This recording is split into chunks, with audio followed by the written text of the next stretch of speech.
3 times a year, Hebrew pilgrims made the journey to worship in Jerusalem. Much of the walk was an upward one, an ascent to the highest elevation in all of Israel. Songs were sung in sequence as devout followers climbed toward the temple together. The ascent was not just literal, but symbolic, a physical journey to refresh the memories, stories, and promises of God's faithfulness, of His character. These songs became known as the Psalms of Ascent, and we have them as a trail guide to this very moment to guide our upward journey toward Christ. This is the heart of pilgrimage.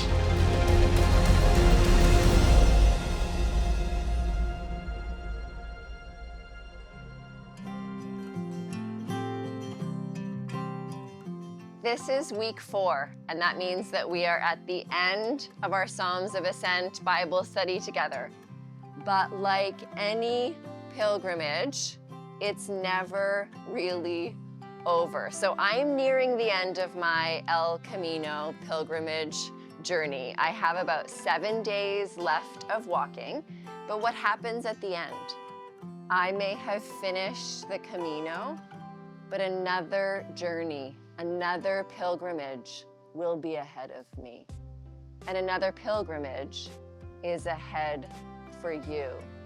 We've been studying the Psalms of Ascent that the Hebrew people would sing on their way to the temple. But when they got there and stopped singing, they actually had to turn around and continue their pilgrimage back home. And then they'd go back again for another feast, and then the next year, 3 more times. Because a pilgrim's journey is never really over.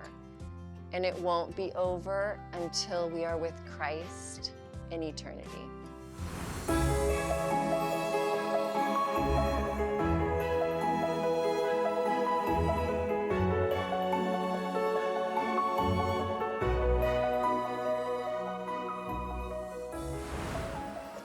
I think it is a real analogy to what life is like, because there are many times when you're putting one foot ahead of the other.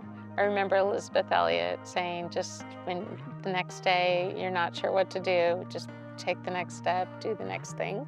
And sometimes with the pilgrimage, you know the mileage, you know it's a long day, and you just have to keep putting that one foot ahead of the other, regardless of how you feel. You might feel great, you might be on the mountaintop, but then you know the downhill's coming, and sometimes that can be harder on people's knees than the uphill, but you just kind of have to keep going, knowing that God's with you and He sees you.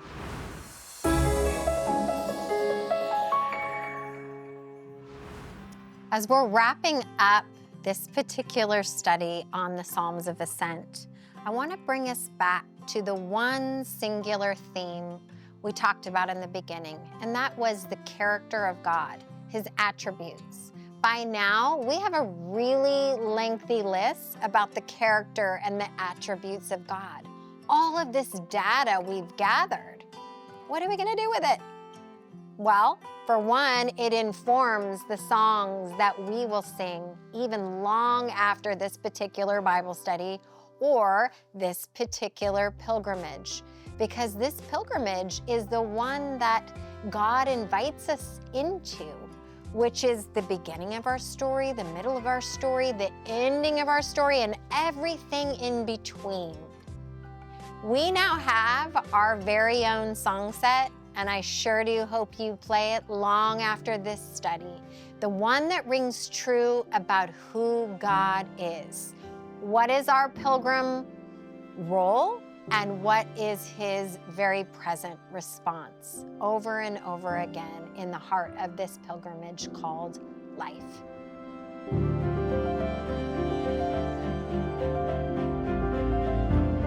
He is my fortress. He is merciful, He is my provider. Steadfast. faithful. He is joy. He is my comfort. He is my Redeemer. He is Ascent. He is good. He is safe. Él es mi camino.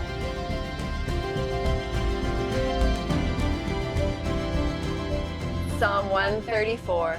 Praise the Lord, all you servants of the Lord, who minister by night in the house of the Lord.